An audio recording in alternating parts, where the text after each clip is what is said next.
తెలంగాణ రాష్ట్ర deputy CM Shri Mallu Bhatti Vikramarka, Shri Mallu Nandini దంపతులకు వివాహ వార్షికోత్సవ శుభాకాంక్షలు.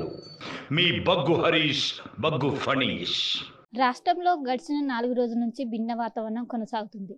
పగటిపూట 40 డిగ్రీల ఉష్ణోగ్రత నమోదవుతుంది. ఈవినింగ్ వచ్చేసరికి ఈదురుగాలితో కూడిన వర్షం నమోదవుతుంది. గత 4 రోజుల నుంచి ఇదే సీన్ కొనసాగుతుంది. ఇన్ని రోజుల వరకు ఇలానే ఉండే అవకాశం ఉంది. దీని గురించి మనతో మాట్లాడడానికి ఐఎండీ డైరెక్టర్ నాగరత్న ఉన్నారు. వారితో మాట్లాడదాం. మేడం చెప్పండి, ఉపరితల ఆవర్తనంతో గత 4 రోజుల నుంచి వర్షాలు పడుతున్నాయి. ఇప్పుడు బలహీనంగా పడిందా, బలపడిందా, ఏ విధంగా ఉంది ఇప్పుడు ఉపరితల ఆవర్తనం? ప్రస్తుతానికి ఉపరితల ఆవర్తనం కాస్త బలహీనపడటం జరిగింది.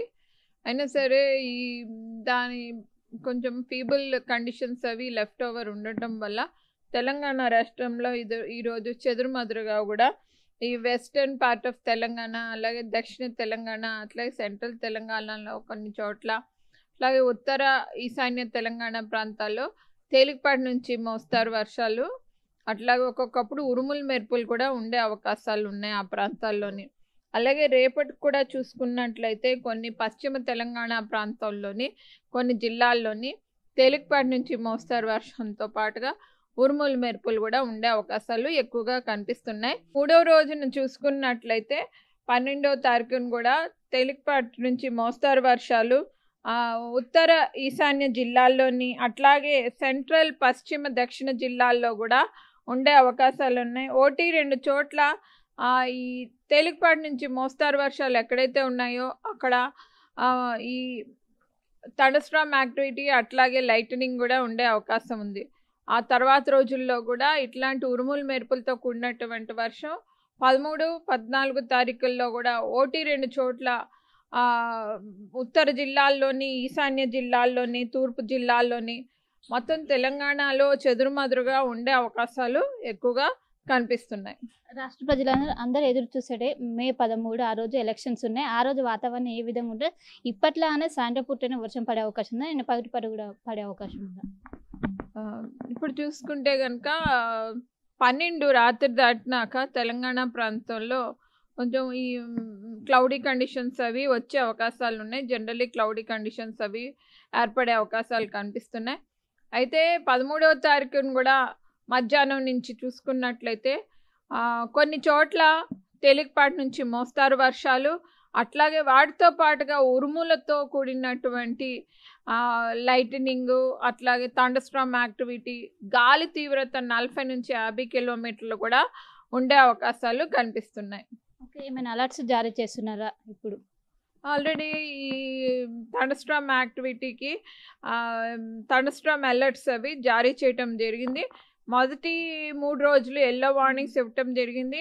13వ తారీఖున గాలి తీవ్రత కాస్త ఎక్కువగా ఉండటం వల్ల ఆ రోజుకి 40-50 కిలోమీటర్ ప్రతి గంటకు కూడా గాలి తీవ్రత ఉండి ఉరుముల మెరుపులతో ఉన్నటువంటి వర్షం ఉండే అవకాశం ఉంది పలు ప్రాంతాల్లోని అని తెలియజేయటం జరిగింది. ఆరెంజ్ వార్నింగ్ అలర్ట్ 40-50 కిలోమీటర్ ప్రతి గంటకు కూడా ఉండే అవకాశం ఉంది. వర్షం మాత్రం తేలికపాటి నుంచి మోస్తారు వర్షం మాత్రమే ఉండే అవకాశం ఉంది. ఇప్పుడు ప్రస్తుతం ఉష్ణోగ్రతలు ఏ విధంగా నమోదవుతున్నాయి, ఎంత మేర పడిపోయాయి ఉష్ణోగ్రతలు? ప్రస్తుతానికి చెదురుమదురుగా చాలా చోట్ల కూడా తెలంగాణ రాష్ట్రంలోని ఉరుముల మెరుపులు ఉన్నప్పటికీ వాటితో పాటుగా వర్షం అనేది కురుస్తుంది. సో ఇట్లాంటి వాతావరణం ఉంది కాబట్టి ఉష్ణోగ్రతలు చాలా చోట్ల 36-40 మధ్యలో నమోదవుతూ వస్తున్నాయి. రానున్న 4-5 రోజుల్లో కూడా ఇట్లాగే కొనసాగే అవకాశం ఉంది. ఇప్పుడు ఉపరితల ఆవర్తనం ఎక్కడ కొనసాగుతుంది, ఏ దిశగా పయనిస్తుంది? ఉపరితల ఆవర్తనం ప్రస్తుతానికి వీక్ అయిపోయింది. సో మనకి దాని ప్రభావం చాలా తక్కువగా ఉంది. తక్కువగా ఉన్నప్పటికీ మనకి ఈ పార్ట్ అట్లాగే ఈ ఈశాన్య తూర్పు జిల్లాల్లోని ఉండే అవకాశం ఉంది. క్లౌడ్ మూవ్మెంట్ ఏ విధంగా ఉంది? సాయంత్రం పూట ఏమైనా ఎక్కడెక్కడ వర్షాలు పడే అవకాశం ఉంది ఈరోజు? ఇది చూస్తే మనకి ఆల్రెడీ సెల్స్ అవి ఫామ్ అయినాయి. కామారెడ్డి, నిజామాబాద్, జగిత్యాల, రాజన్న సిరిసిల్ల, వికారాబాద్, సంగారెడ్డి, మెదక్, మహబూబ్ నగర్, ఇట్లా ఇంకా మరింత ఉధృతం అయ్యే అవకాశాలు ఎక్కువగా కనిపిస్తున్నాయి. ఇంకా రానున్న రోజులు ఉష్ణోగ్రతలు పెరిగే అవకాశం ఉందా? ఉష్ణోగ్రతలు ఇప్పుడు 4-5 రోజుల వరకు కూడా 36-40 డిగ్రీ సెల్సియస్ మధ్యలో చాలా చోట్ల నమోదయ్యే ఛాన్సెస్ కనిపిస్తున్నాయి. సో మొత్తం మీద ఇది పరిస్థితి. ఒకవైపు ఏదైతే ఉపరితల ఆవర్తనం అది క్రమంగా బలహీనపడింది, అయినప్పటికీ దాని ప్రభావం కొనసాగుతుంది. ఈ నెల 13 వరకు కొనసాగుతుంది. ఈ నెల 13 మధ్యాహ్నం అక్కడక్కడ తేలికపాటి నుంచి మోస్తారు వర్షాలు పడే అవకాశం ఉంది. ఆ రోజు ఆరెంజ్ అలర్ట్ జారీ చేస్తున్నాము. అండ్ ఇంకోవైపు ఉరుములు మెరుపులతో కూడిన వర్షం గంటకు 40 నుంచి 50 కిలోమీటర్ల వేగంతో ఈదురుగాలు వీచే అవకాశం ఉంది. ఒకవైపు జిహెచ్ఎంసీ అధికారులు కావచ్చు, అటు జిల్లా యంత్రాంగానికి ఇప్పటికే అలర్ట్స్ జారీ చేసిన పరిస్థితి కనిపిస్తుందని ఒక వాతావరణ శాఖ అధికారులు అయితే చెప్తున్నారు. వంశిత కలిసి శిల్ప టీవీ హైదరాబాద్. అంతగానం దేవుని ఏం కోరుకుంటాను అన్న? మాకు అన్ని ఇచ్చిన మోడీ సల్లగుండాలని కోరుకుంటున్నా. నేను ఈ రోజు ఇంత ప్రశాంతంగా ఉండి వ్యాపారం చేస్తున్నా అంటే కారణం మోడీ గారు గ్యారంటీగా ఉండి నాకు రుణం ఇప్పించడం వల్లే కదా. ఊర్లో ఉన్న మా అమ్మానాయలకి అప్పులు తెచ్చి పంటలేసుకునే అవసరం లేదు. కండ్లు మంటలు మండుతున్నా పొయ్యిలా గొట్టం పెట్టి ఊదే బాధ లేదు. కడుపులో ఉన్న ఇబ్బంది పొద్దుందాకా ఆపుకొని చీకటి పడ్డాక ఊరవతలకు పోయే దౌర్భాగ్యం లేదు. మోదీ తీసుకొస్తున్న స్కీముల వల్ల అందరికీ అన్ని పనులు అయితానాయి.